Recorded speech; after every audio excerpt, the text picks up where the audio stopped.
What's going on, y'all? It's your boy GP, and you're rocking with me on the AquaMethodPodcast. This is episode 4, and I was going to be joined by my homies Trent, British, and Brandon, but they're all late. Trent canceled on me. He couldn't make it. Scheduling conflicts, I can understand that. That's cool. But I'm currently waiting on British, and I'm currently waiting on Brandon. Brandon might not even show up because he's far away. But it is what it is. You just got to roll with the punches. You just got to keep on going, and just got to make a good show. On this show, I want to talk about sports, because this right here is the week where football gets started. Sunday is the first day of the preseason. The Hall of Fame game is starting. The Minnesota Vikings and the Pittsburgh Steelers, and I can't wait, man. Finally, football season is starting, and I can't wait, man. It's going to be a great time, man. Football always brings about complex storylines, conflicts, chaos. You never know what's going to happen. Fantasy football is great for me. I love fantasy football, so that's about to start up. And who knows, man? And of course, there's the wishing and the hoping and the wanting, and you never know, because all 32 teams have a shot. Even the Jacksonville Jaguars, believe it or not, we all have a shot to make it to the championship, to make it to the Super Bowl, and we all have a shot to win it. So who knows? The New Orleans Saints might make it, man. New Orleans Saints might get there. I think USA Today has the Cowboys they have the Packers and the Colts in the Super Bowl, and I believe they have the Packers winning. I believe that's what it is.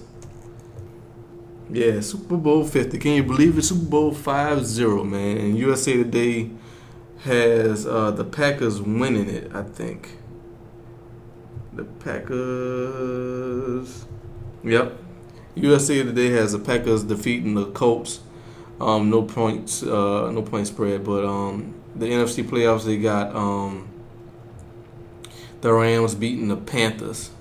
Whatever. I don't agree with that. Hopefully the Saints smash the Panthers and take over the NFC South. That'd be dope. Colts beating Ravens and Colts defeating the Patriots. So who knows, man? And then of course you got Tom Brady. I'm done with this whole Deflategate thing. That needs to quit, man. Like, I'm tired of it. I got Deflategate fatigue. I'm tired of hearing about it from all the media sites. And I think everybody at ESPN or whatever sportcasters y'all listen to, I believe that they're tired of talking about it too. Tom Brady should just take the L, sit out for 4 games, and the Patriots will still be in the playoffs, because Garofalo, I think that the Patriots organization is a good organization. They know what they're doing. Garofalo, the second string quarterback, I think he's gonna be just fine. They ain't draft him for no reason, They draft him to be the future, I think. So, and Tom Brady ain't gonna play forever. So I think they groomed him for this moment, and I think that the Patriots can go 2-2 if Tom Brady sits out 4 games. But whatever happens needs to happen, man. Just let it go. It's okay. Like, you did something to them footballs. If you didn't do something yourself, you had a hand in it, you knew about it, something. Just let it go. Sit out for them 4 games, and just be cool with it, man. And then you come back, and again, the Patriots gonna be in the playoffs. Who's gonna beat them? The Dolphins, the Bills, Jets. Who's gonna take out the Patriots, man? And all those teams, except maybe the Jets. I don't know about the Jets, but those other 2 teams, the Bills and the Dolphins, they should be markedly better. The Bills' defense is going to be excellent. I mean, the Bills' defense was great last year, and now they got a defensive head coach in Rex Ryan, so they should be even better now.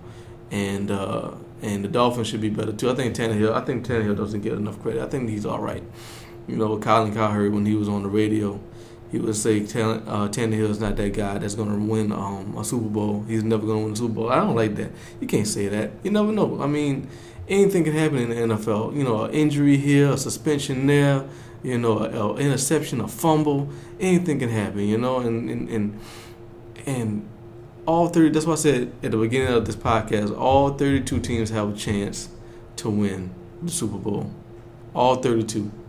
Because anything can happen, you know. Like, it would be incredibly surprising if you see the Jacksonville Jaguars or the Cleveland Browns or the Buccaneers up in the Super Bowl, but it's possible, you know. So I don't like this mentality of saying like this guy will never win a Super Bowl or this team, or you know, like you never know. The ball bounced the wrong way and anybody's in the Super Bowl, you know. And that's why all 32 teams, all 32 fan bases should have this feeling of hope and pride in their teams, because all teams are 0-0 right now, and you never know. You never know, man. Sports, man. NFL football is about to start. I feel like I'm in a minority when I say this. I couldn't care less about college football. Don't care at all. My college is the University of Louisiana at Lafayette, the Raging Cajuns. I care about them and no other team. I don't understand like how you just sit down and watch other teams play, you know. And I feel like, and I guess you could say the same thing about professional sports, but professional is that. It's professional. It feels more real. It feels more official. You know, watching professional teams, you know. Like the Saints can win 5 straight Super Bowls. I'm not gonna get anything from it unless I, you know, bet money on them games. You know, I'm not gonna get anything from it, but just the feeling of pride in my team and euphoria and happiness and joy and the sense of communal joy. You know, that's the only thing you get from when your teams win, and that's enough. You know, that's enough. Yeah. Like your life doesn't change, but it kind of does because you're happier. You know. But yeah, you shouldn't put too much. You shouldn't. Your sports team shouldn't be the nucleus of your life. But you know, if your teams win, you should be happy. But when it comes to college, I don't get it. Unless you went. I mean, I can see. I guess that's a topic for another podcast. But the concept of fandom. You know, like what does it mean to be a fan? I'm a fan of UL teams because I went to UL. I got my degree from UL, you know, and I'm proud of my degree and I'm proud of my school, and I want them to succeed. I want us to succeed in everything. You know, all Raging Cajuns, alumni, players, all that, you know. Got Alfred Payton playing in the NBA, you know, on the Orlando Magic, you know. That's pride. That's pride. That's Lafayette pride. That's school pride. That's a beautiful thing, you know. But that's why I root for UL, and I root for the Saints and the Pelicans because I'm from Louisiana, and I like the Miami Heat because they were the most hated team for no reason back when LeBron left. And I talked about this in the podcast number 2, but like how I don't understand how you can be so excited for college football unless it's your team. You know, I know people that love college football just because it's football. You know, I mean, I guess I can understand that too. You never know. And you know, this is a topic for another podcast. People who went to UL, graduated from UL. Maybe they didn't graduate from UL, but people who attend this university, but are fans of LSU, don't understand it, and I don't respect it. I don't care. I don't like it, and I don't respect that. You know, like you on campus, you have a school here. You're getting an education from this school, the second biggest school in Louisiana, and you're wearing purple and gold. That's just disrespectful to me. That's just my opinion. I don't care how you feel about it. That's my, you know, like, that's just disrespectful. Like, why are you wearing purple and gold on UL campus? You know, like, and I'm not saying, like, you can't be from Lafayette and, like, LSU. You absolutely can, because, like, you know, you might know somebody that went there. You might have a friend or a sibling or a child or a family member who plays for you for LSU. But I don't understand like how you. I don't get it. That's just my thing. Like have some loyalty, have some pride. Like it's not hard to get in LSU. It's really not. I mean, like if you like, don't think like if you wanted to go there, you should have went there. And that's people I love. People I care about a lot. Friends of mine that went to LSU, they're awesome people. They should be offended at people who don't attend LSU wearing LSU shit. Like that's how I feel. Like if I was an alumni, if I was a Tiger alumni, I would be offended. Like you didn't go here, you didn't come here, you didn't pay no tuition, you ain't sitting no class. What are you doing? Like, man, go sit down somewhere, man. Go somewhere else with that, man. But that's just my thing. But like college sports in general, as an overarching theme, I'm just not interested in. I just don't care. But my friend Jared, he loves it, and he plays this video. He said he plays this video on YouTube every year. It's like this compilation of college football plays. And I'm watching him and he has like this. This man is 30 years old and he has like this 6-year-old joy look on his face, like this excitement, and I appreciate that. That's awesome to see, to see that level of interest and happiness that comes about when football starts and when college football starts too. But that's just my thing. I don't get it, Like when the national championship comes, I'll watch that. I couldn't care less who wins, unless it's UL. Couldn't care less, I don't. It just doesn't interest me. And then like these adults. I'm getting old. I'm not getting no younger, but like adults cheering and hollering and fighting, like literally like fist fighting because they feel slighted by the actions of children. These are children now. Like you don't think of them as they're giant men and grown women, but these are children. These are teenagers. Playing sports, and people get so worked up about it. These like 18, 19, 20-year-old, 21, 22, maybe 23-year-old people playing sports, and people fight and disrespect each other for it. Russian courts and stuff like that. I just don't get it. That's just me. I just don't get it. Outside of being an alumni of that school, I don't understand it, but whatever. But yeah, so I'm still waiting. I told these jerks to be here at 4 o'clock. It is 4:41, and they still ain't here. I don't know, man. I don't get it. And I don't know. I hope they make it, but if they don't, then I just gotta rock my show myself, and get some other interviews lined up. That's all. Ain't no hard feelings, I want Trent and I want British and I want Brandon to be a part of this, whenever they can, and if they can't make it, they can't make it. That's just how it is, I just think to myself, I wonder if Charlemagne has to deal with stuff like this. I wonder if Tax Stone has to deal with stuff like this, the Hollywood Prospectus guys. That's an awesome podcast. If y'all interested in film, those guys are film geniuses.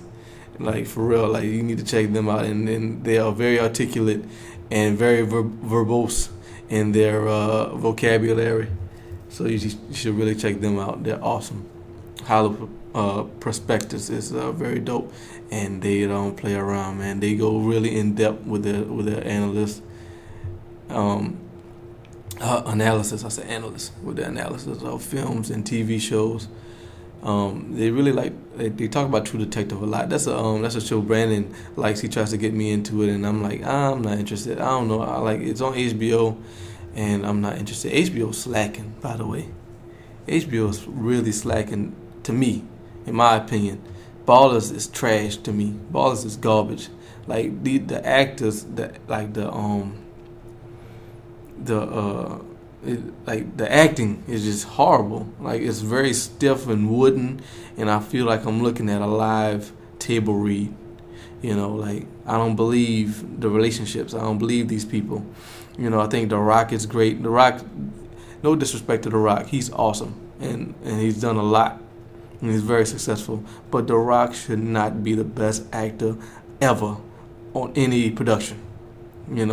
He should not be the best actor, and he's the best actor of Ballers. Now, I'm not saying he's not talented, but I mean, there are better actors, and he's the best actor on Ballers, and I don't know if that's a good thing. And you got the guy who plays the wide receiver. I can't remember the character's name. He was actually a professional football player. I think he tried for the NFL. It didn't work out, and then he played for some other leagues, some smaller leagues, and now he's trying his hand at acting, and he's on Ballers. He's great too. He's good too. But everybody else, man, I just don't believe these relationships, man. I just don't like the show. It's the first season, and I watch it, and I look forward to seeing it. Hopefully it gets better, but I'm not digging it. And dude from Children's Hospital, he's pretty good too. He's dope. But I don't know, I'm just not feeling the show. And The Brink, I'm not interested in. I think that's whack. Like Jack Black, you can do better. You have done better, School of Rock, shout out to School of Rock. That was an awesome movie.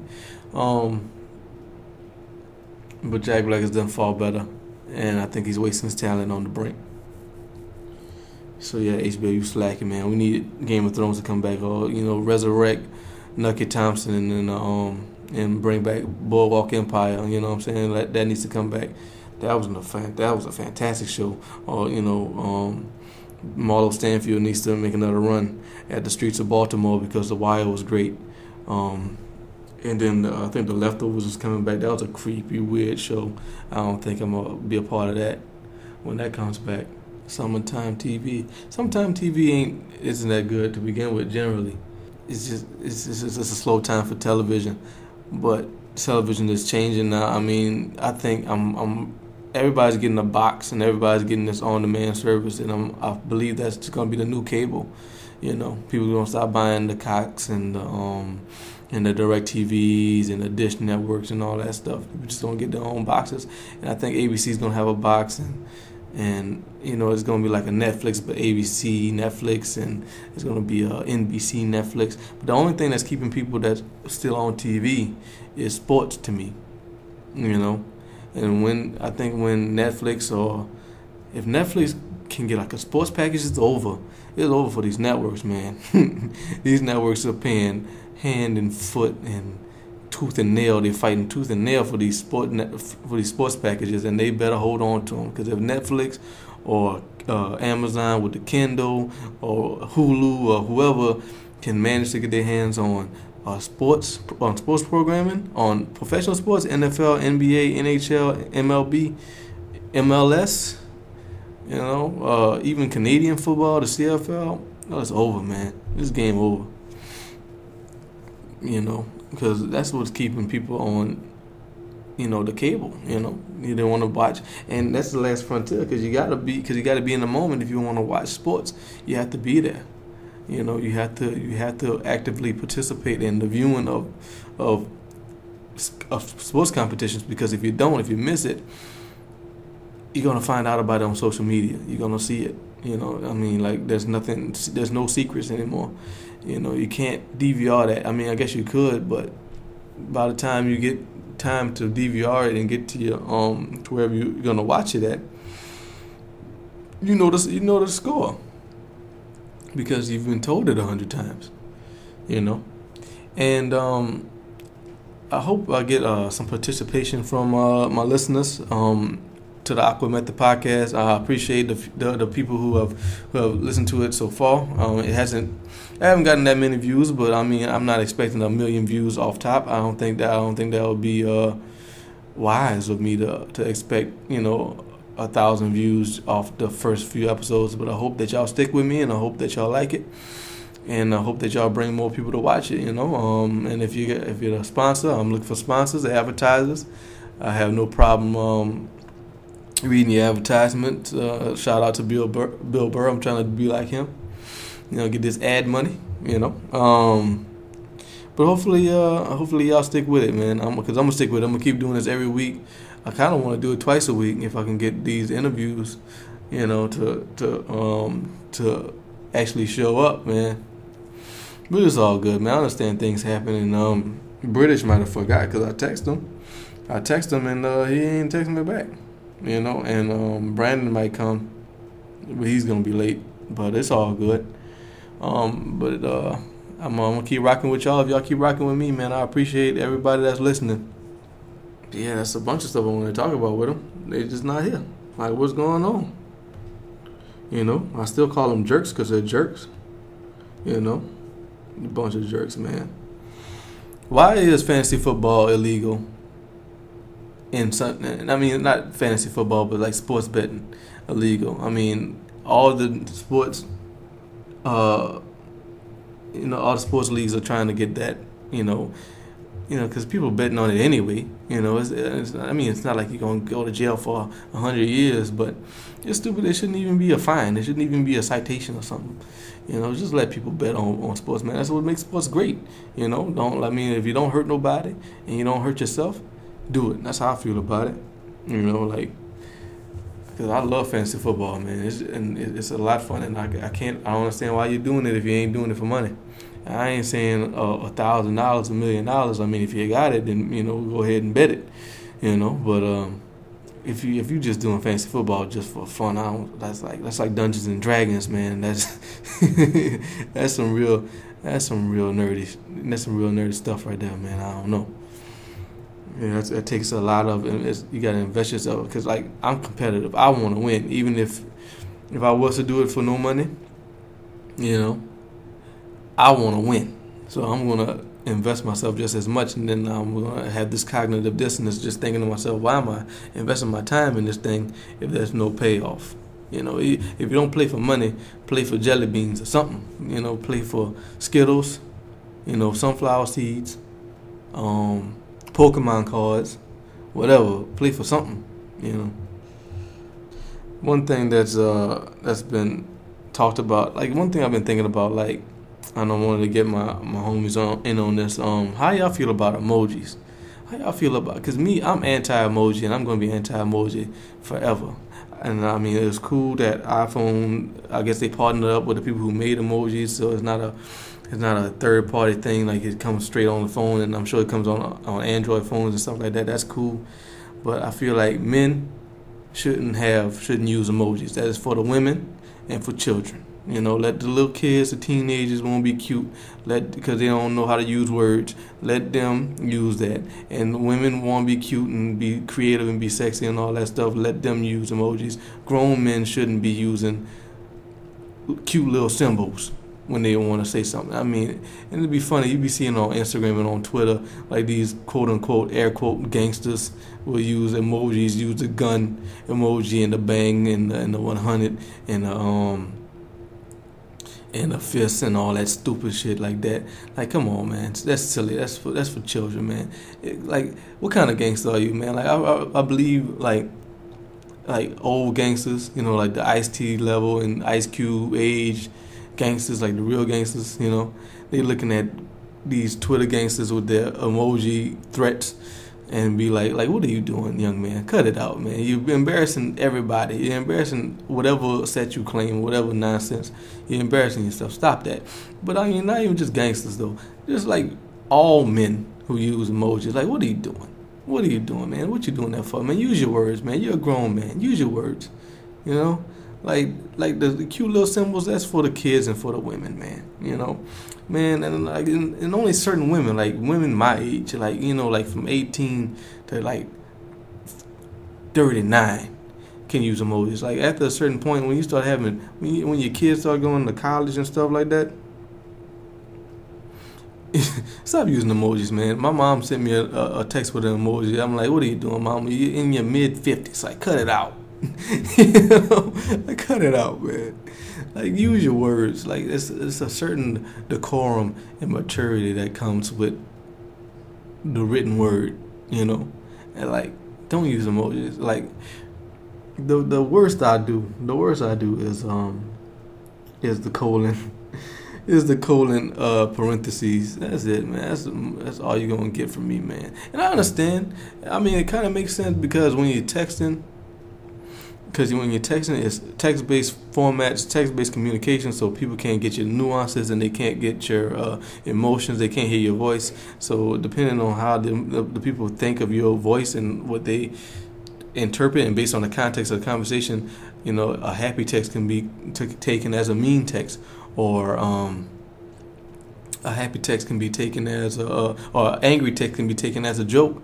You never know. So I guess emojis, be it the old school ones that I like to use, or the colorful ones that women, children, and immature men use, can add context, like I'm just kidding, or this is what I really mean, or this is my intentions. I can understand that, but still, man, this is like cartoon, like little. I mean, it's like really childish. Like, I don't like emojis. That's just my thing. I don't get it. I like it when a girl sends me an emoji, but I don't like it. Like, I get embarrassed when dudes send me emojis. Like, my cousin sends me emojis. I love them to death, but that has to stop. That has to quit.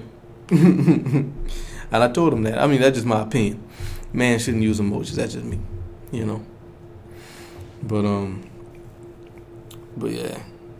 And speaking of emojis and Twitter, I'm on Twitter at GrasshopperGP. Check me out. Follow me.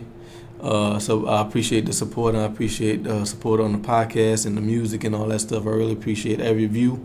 It means a lot to me. And like I said, I can make $1 million off of this. I can make 2 pennies off of this, and I feel the same way, man. I really appreciate it, because this is not work for me. This is fun. It's therapeutic, just getting your thoughts out and just talking. It's a lot better when you have people, jerks, British, Trent, Brandon, jerks. It's a lot better when you have people to talk to, but it's just therapeutic, and it's fun, and it's cool, just getting your thoughts out. And so I appreciate everybody that supports me and follows me at GrasshopperGP, just like you spell it normally. No underscores or numbers or hyphens or anything like that. No crazy shit like that. So yeah, check me out, man. I'm doing real big numbers. I got like 129 followers, man. Yeah, I'm pretty popular out here. So you better get on this train quick. But yeah, man, it's cool. Like, Twitter is like screaming in darkness, man. It's like it's shouting in a room full of people, but they all have earmuffs, because, I mean, you're talking, you trying to get your ideas out there. And, like, when you're just talking on Twitter, like, people could be looking or could be listening, but they might not be. You could have 1 million followers and you could say something very important and none of them get it. It's just all about how engaging you are and how engaged the people are and how much they really care about you. And some people follow just for follow back. That's lame. You're whack if you do that. Like, don't follow me. And if you follow me now just because you want me to follow you back, you can unfollow me right now, because that's not going to happen. Unless I like what you're selling, unless I like the type of person you are, or if I'm interested in what you have to give to society and to the world. Because that's what Twitter is. It's just, it's just everybody showing, like, hey, I have this to offer. This is who I am. This is what I have to offer the world, and this is my thoughts and my opinions and my and who I am. So take it or leave it. And if you like it and you want to be a part of it, and you have similar views, or you like my views that much, you can follow me. But some people follow for attention, and I don't understand that. Like, this in the high school, people trying to turn the entire social media, the whole web landscape, the whole online landscape into high school. Like, it's a popularity contest, and it doesn't have to be, because Taxstone says on his podcast, like, you can have 1 million followers, but if they ain't paying your bills, then it doesn't mean anything. And I agree with that. Because followers and fans are not the same thing. You can have 1 million fans. If 1 million fans give you $1, you got $1 million. But if 1 million followers, you got 1 million followers that just say, they just retweet you every now and then. That don't mean nothing. I mean, I don't know. It doesn't mean as much. Because support means a lot. Because support does mean something, but followers don't necessarily equate to support, and followers doesn't necessarily equate to fans. But they can be inclusive. The relationships between those three factions could be inclusive. But Twitter, man, Twitter's like high school, and people treat it like that. If you follow me, I'll follow back. Like, I don't care if you follow me back. I follow people. I don't care if they follow me back. If they do, it's cool. I appreciate it. I won't take it for granted, but you don't have to follow me back.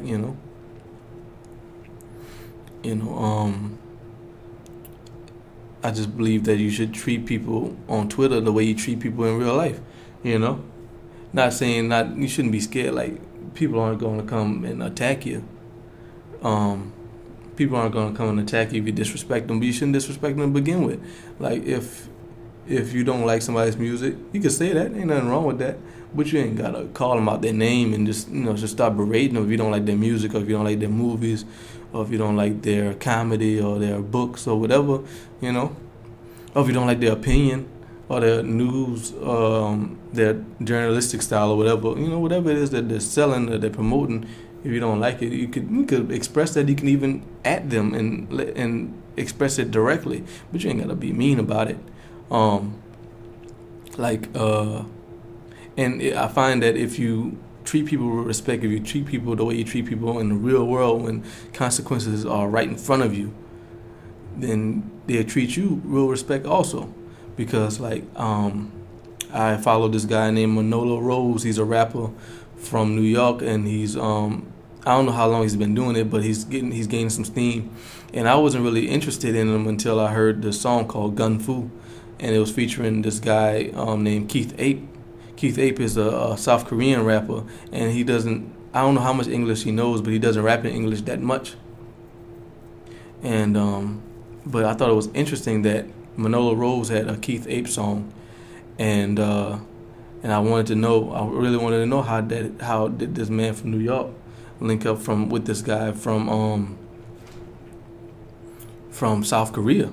I wanted to know, because I didn't. I think that's awesome. When I saw the track on YouTube, I thought it was a mashup. I just thought it was a Manolo Rose. Maybe it was somebody else's beat, or maybe it was Manolo Rose's beat. Manolo Rose two actual verses from him, and they found this Keith Ape verse, took the acapella, ripped it from whatever song it was from, and just pasted it on and just dropped it on the beat. But no, this was a real song. They really got together and they really recorded this, and I think that's awesome. And I asked him, like, how did that happen? And he told me that they linked up in Los Angeles, and they just knocked it out. And I asked him, what's his opinion on people that otherwise wouldn't have met each other, a man from New York and a man from South Korea getting on a song together, and he said, that just shows the power of music. That's true, and it shows the power of social media. But I asked him that, and Manolo Rose is following me now, which is awesome. But I think he's following me because I came at him with respect, and I told him I appreciate his time, because like Manolo Rose, let me check. I don't know how many followers he has. Manolo Rose has 4,411 followers. 4,411 followers, and these are people that support him. In a perfect world, these are all people that support him. I'm sure there's some people that just don't like him and just want to let him know that they don't like him and follow him just to see if he disrespects them back. But whatever, that's a stupid way to approach Twitter and social media as a whole. But for just over 4,000 followers, and assuming that half of those people send him a tweet every day, that's 2,000 tweets a day. So he found my tweet out of that haystack. He found my needle tweet, my tweet needle, and he responded to me. And I think he responded to me because I came at him with respect. I didn't call him out his name. I didn't say, "Oh, this sucker ain't answering my question. He a jerk. He an asshole," or something like that. And just being disrespectful. I could have, because like I said, this man is in New York. He could be in Los Angeles. He could be in Italy right now. Who knows? I could disrespect him, and there will be no consequence because he's, he doesn't know where I'm at. But still, just because you can't see me doesn't mean I can disrespect you, because I mean that's just not right. Just not how I was brought up. You should always treat somebody with respect unless they come at you the wrong way. But social media has it all messed up, where people can just disrespect you because they don't know where you are. And you could be a million miles away, and you're not gonna. I mean, people always people when they get real disrespected, they'll threaten and be like, "I'm gonna find your IP address, find out where you are, and come get you." Highly possible, very unlikely, because nobody's gonna take that time, that energy, the finances to do that. It's not practical. Nobody would really do that. But so the consequences of being disrespectful are very minute and very small. But still, you just shouldn't do it. And I think Manolo Rose follows me because I came at him the right way. And I believe that if you come at people the right way, if you ask them for their time and you ask them questions nicely, you ain't got to be a punk, but just if you ask questions like you would ask them if they was really sitting in front of you, then they will then not only will they answer, they might even follow you. Because I asked, like I said on previous podcasts, one of my heroes in broadcasting is Charlemagne, and Charlemagne is because he's doing real big things. He is where I want to be. I can't beat him because nobody can beat him. Just like nobody can beat me, but what he's doing is what I want to do. Because he's like Taxstone says, he has 6 jobs. He's on 5 TV shows, a podcast, and a radio show, and he's always moving. That's what I want to do. I want to do 100 things, man. But I asked him, and as busy as he is, I asked him a question nicely about broadcasting and about getting in the game, and he answered me nicely, and he answered me politely, and he gave me constructive criticism and told him to never give up. He told me to never give up, and it's going to be a grind, and it's not going to be easy, but once you get there, the money will be there, and you'll be a success, and I appreciate that. But he didn't have to do that. Charlemagne has to have 1 million something followers right now. Let me see. Like Charlemagne the God at CTHAGOD at C the God. Charlemagne has 1.18 million followers. And of all those people, let's say 500,000 of them say something to him a day. He found my tweet and he answered. He didn't have to. He wasn't gonna get nothing from it. But I want, if he's listening, if he ever hears this, I want him to know that I really appreciate the kind words and I really appreciate the motivation and the inspiration. And but you just gotta just come at people nicely, and they'll respond nicely. I think people can overall sense good in people. Like if you come at some people with some bullshit, they'll know it and they won't appreciate it, and they just won't support it. Whatever you're trying to do, they just won't try to help you, But saying that, I really hope that I sent a tweet to Tanisha Long, and she responded a long time ago, and I sent her links to the podcast. I don't know if she's ever listened to it, but I hope she does, because she is also where I want to be, and but on a different level than Charlemagne, because career-wise she is where I want to be. But I would also like Tanisha Long to be my wife, because she is gorgeous and she is creative, and I love her because she is awesome. I'm saying that jokingly. I don't want her to think that I'm some creepy weirdo, but she's awesome and she is gorgeous. She's dope. But everybody got to start somewhere. So this is just a beginning, and hopefully this gets picked up somewhere, get sponsors, you never know. Anything can happen, but you never know unless you try. You miss 100% of the shots you don't take, and you gotta take a shot, man. And I'm gonna keep doing this, every week, maybe twice a week. Like I said, I never know. You never know. But yeah, this was gonna be the sports podcast, but the jerks didn't show up, and I still got an hour here, so in this room I rented. So, if they show up, we can get them in for a little bit, and then we'll just go on from there. But yeah, man, football season's about to start. I'm excited. I'm gonna go.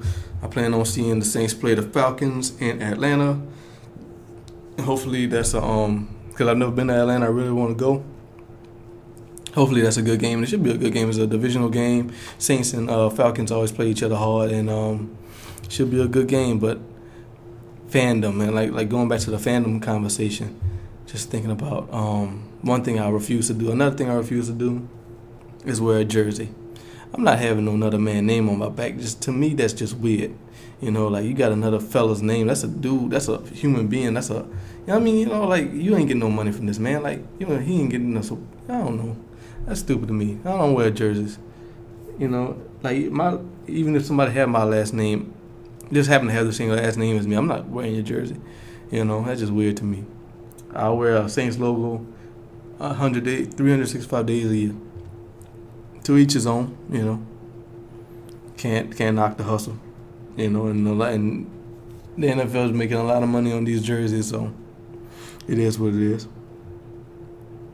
But yeah, man, I'm gonna stop this podcast real quick, and hopefully, when I turn this microphone back on, I'll be joined with the jerks. So y'all stick with me, and I appreciate all the listens, y'all. Thank y'all. Well, that's it, y'all. I really appreciate y'all rocking with me. I'm sorry to make this episode kind of short. My associates didn't show up this time, but that's okay. Who knows? Maybe next time they'll be here. And but I appreciate y'all listening, and y'all rock with me anyway. This has been the Aqua Method Podcast, episode 4. Thank y'all for listening. Y'all be good.